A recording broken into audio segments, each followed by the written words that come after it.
bagaimana kabarnya? Apakah sehat? Sehat. Oke, sudah siap belajar ya berarti ya? Siap. Oke, seperti yang sudah Ibu sampaikan kemarin bahwa kita hari ini akan masuk kepada materi baru. Jadi nanti kita akan beberapa pertemuan ke depan kita akan membahas tentang permintaan, penawaran, dan keseimbangan pasar. Oke? Untuk hari ini Ibu akan menunjukkan satu gambar sebagai arah kita ya menuju masuk materi gitu. Yang pertama. Oke. Bisa dilihat ini ada gambar apa? Orang jualan. Apalagi? Membeli sayur, betul. Terus apa lagi? Jual beli.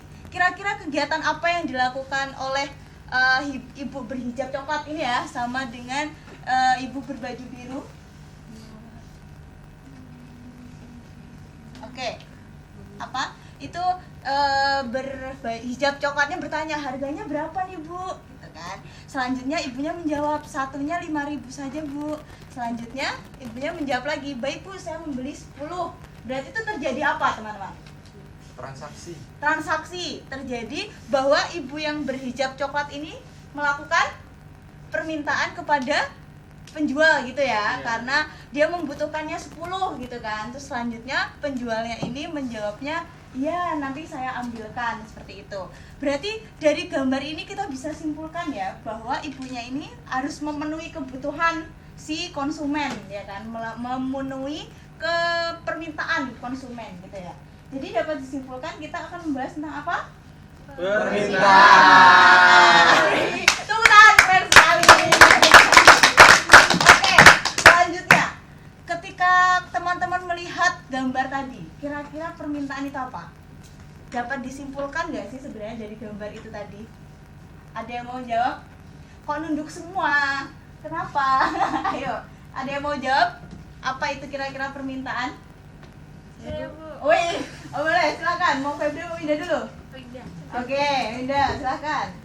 Kesanggupan pembeli untuk membeli berbagai jenis produk atau misalnya membeli produk satu produk gitu. Oke, berarti kesanggupan pembeli gitu ya untuk membayar gitu ya apa yang dia butuhkan kepada konsumen atau kepada yang penjualnya gitu ya. Oke, tepuk tangan teman-teman.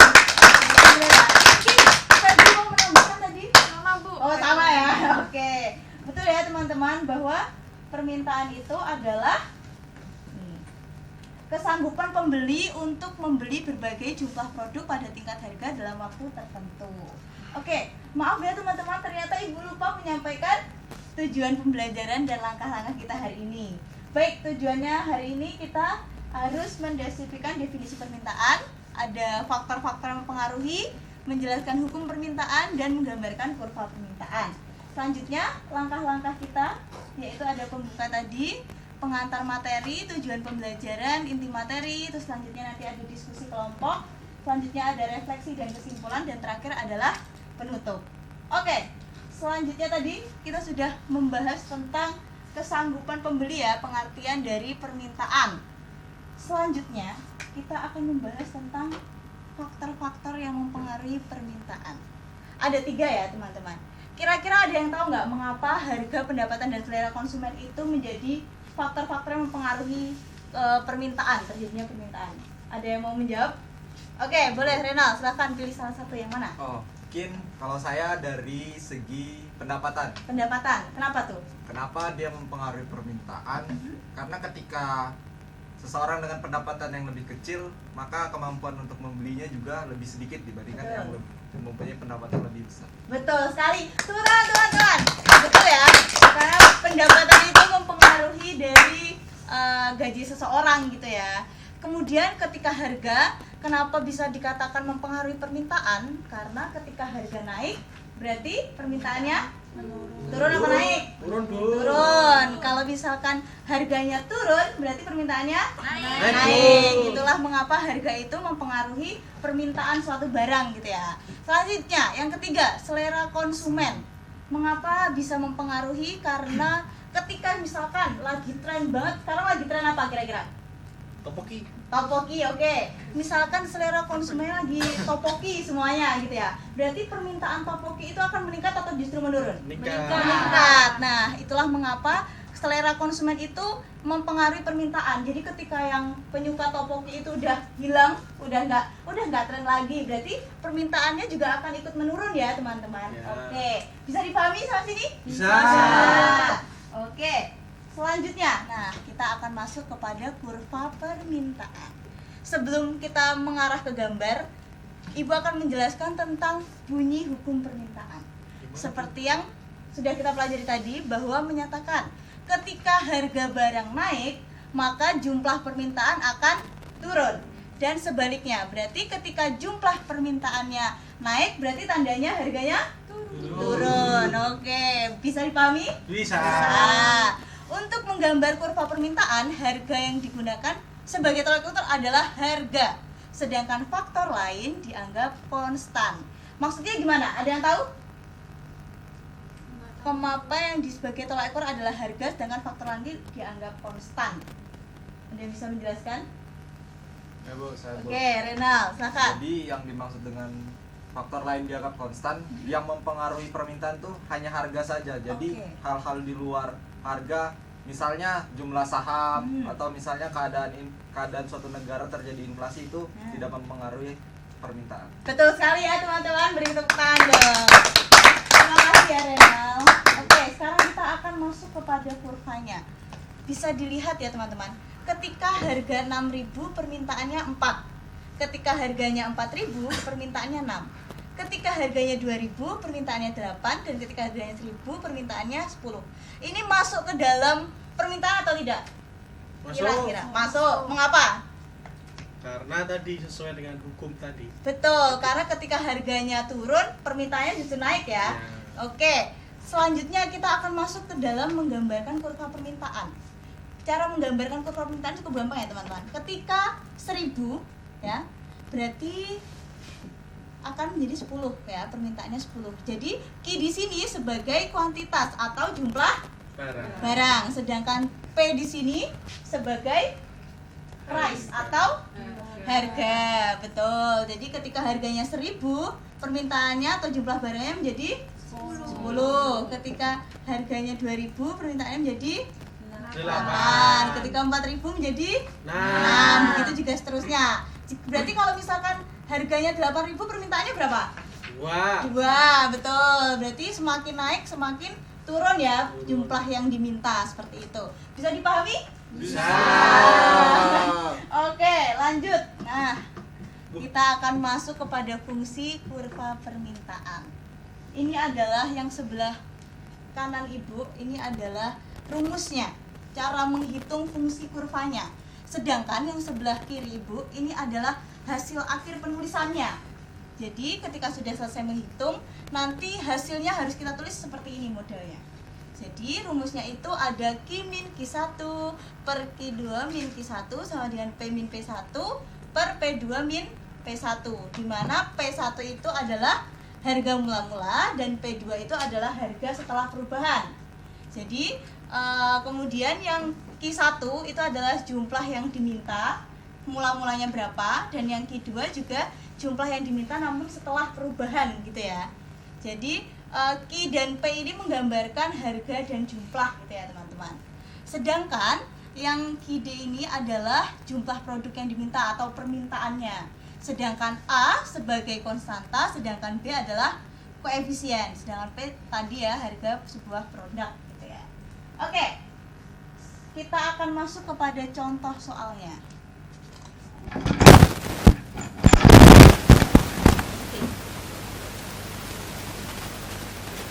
Tadi apa rumusnya teman-teman? Iya. Oke. Rumusnya tadi apa? Ada yang bisa bantu Ibu?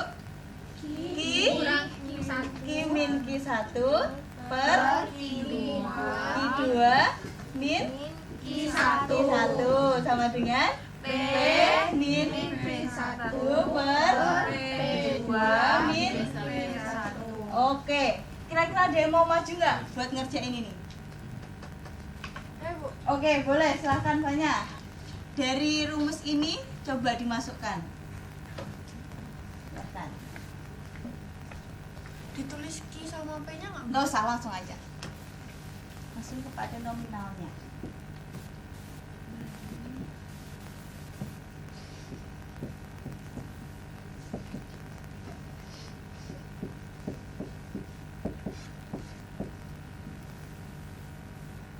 Mungkin teman-teman bisa sambil coba mengerjakan juga ya. Siapa tahu mungkin jawaban Fanya bisa berbeda dengan jawaban teman-teman semuanya. Baik, Bu. Oke, siap. Baik.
Oke, kita coba cek ya teman-teman.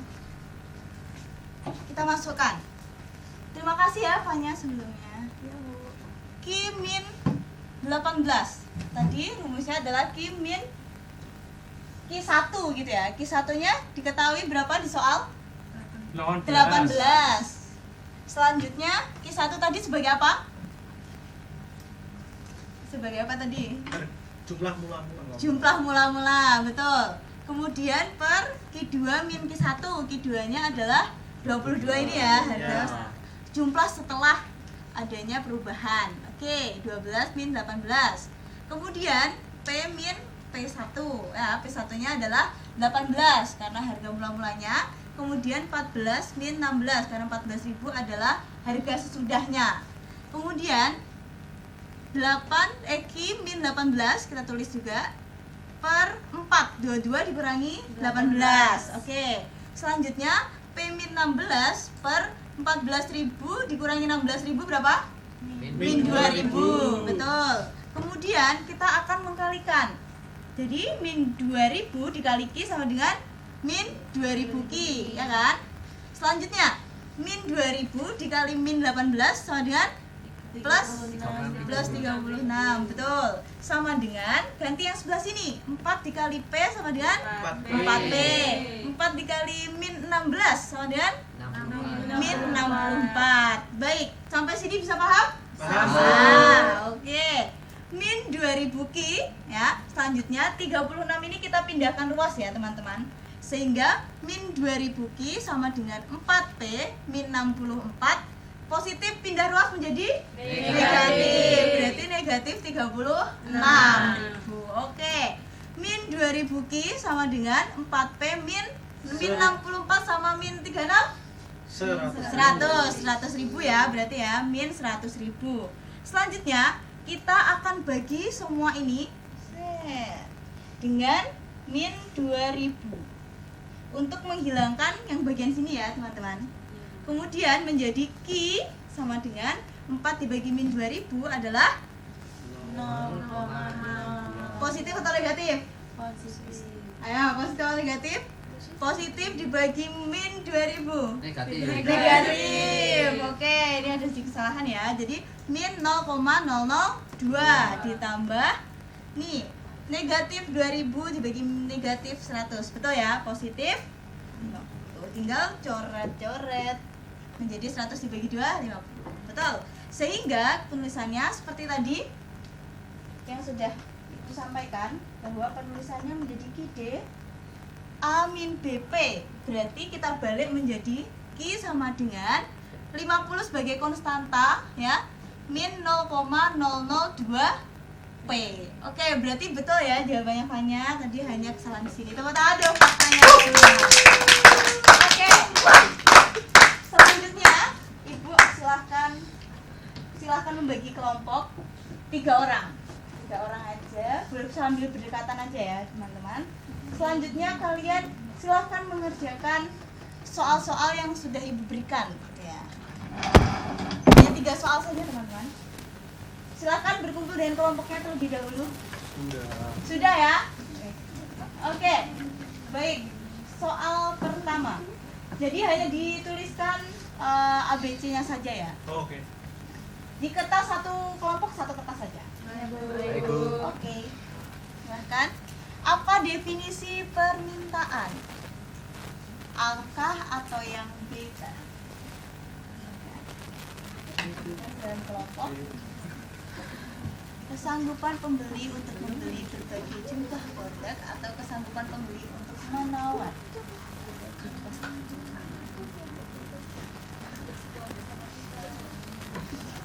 Bagaimana? Sudah? Dah. Sudah ya. Oke. Selanjutnya, manakah kurva permintaan yang benar pada kedua gambar di bawah ini?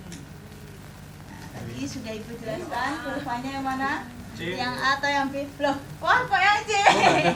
Nggak ada ya. Hanya A dan B. Gimana? Yang mana? B. Ibu. Silahkan dituliskan ya. Ibu minta salah satu kelompok untuk presentasi ya.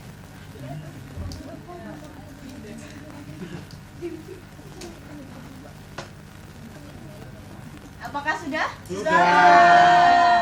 Lanjut yang terakhir. Contoh soal. Silakan dimasukkan dengan rumus yang sama seperti tadi ya.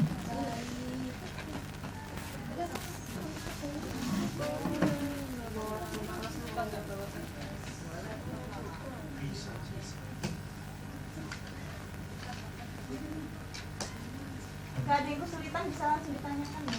Ya Bu, sabar Bu. Siap.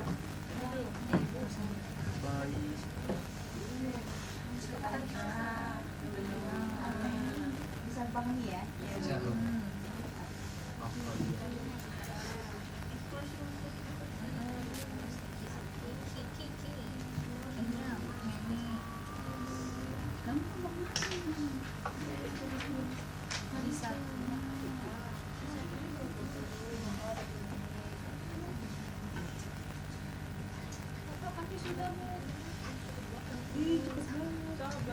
Ada yang kesusahan?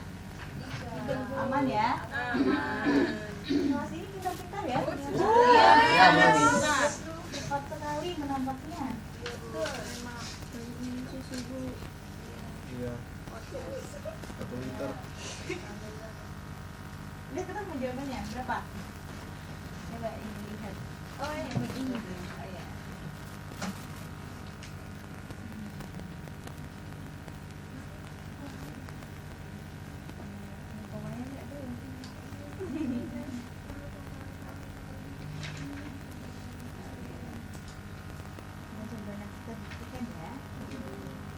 Ada yang mau maju lagi?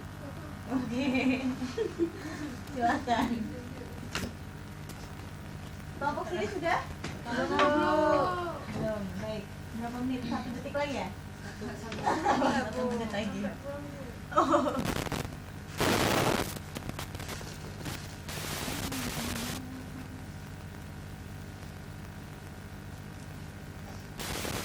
Sebentar lagi kita akan bahas ya teman-teman. Baik, Bu.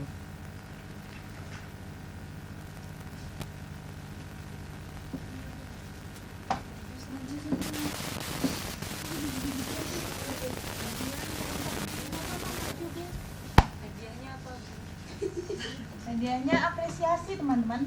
Iya Bu, tidak ada coklat. Apresiasi dari teman-teman semuanya.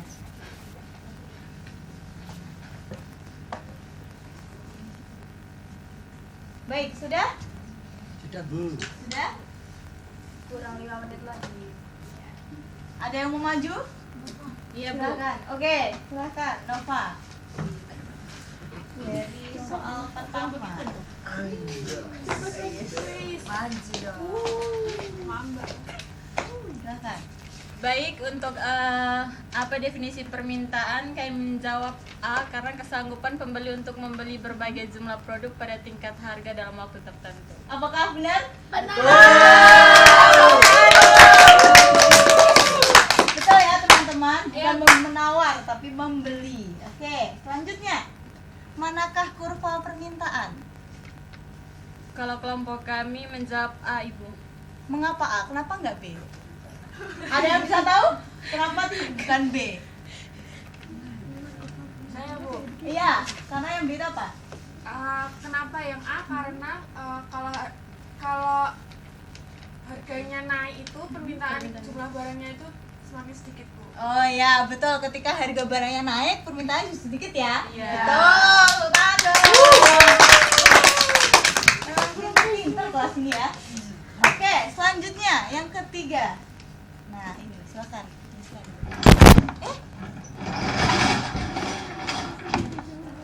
Ayo dong, cepat. Langsung. Iya, boleh. Langsung saja. Sudah kamu sempat. Oh, ini. Terbang ke kampus ini.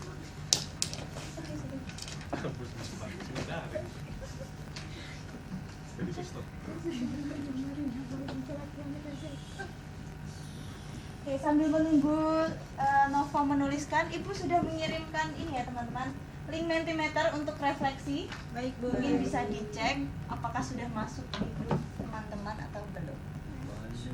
Sudah ya? Jadi kita tunggu Nova nih. Atau kita tinggal aja? Apa ditinggal, Bu? Iya, Tinggal aja, Bu. taruh di basement.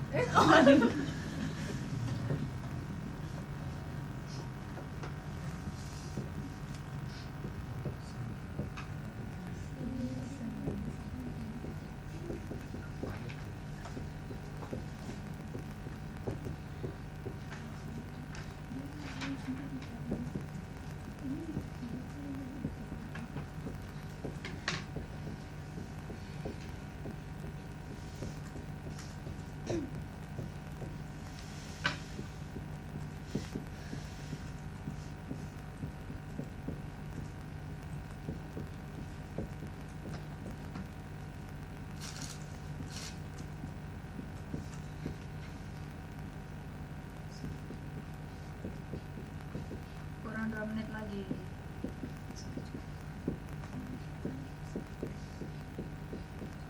Oke, baik. Nah, terima kasih ya Nova. Oke, silakan duduk. Oke, kita bahas sedikit ya teman-teman. Ketika P tadi sudah dijelaskan ya, sama ya, dimasukkan. Kemudian ini mungkin kebalik ya, 60 dulu baru. Betul ding? Betul, Bu. Betul Bu, maaf ya teman-teman. 40 min 60 betul. Selanjutnya min 20.000 ki plus 400. Oke, betul. Oke, betul. Ada yang sama? Sama semuanya ya. Oke, baik. Silakan teman-teman mengisi Mentimeter yang sudah Ibu berikan tadi. Sudah, Bu. Oke, sudah semuanya mengisi? Sudah. Baik. Ada yang mau salah satu maju untuk menarik kesimpulan? Silahkan. Di tempat duduk aja.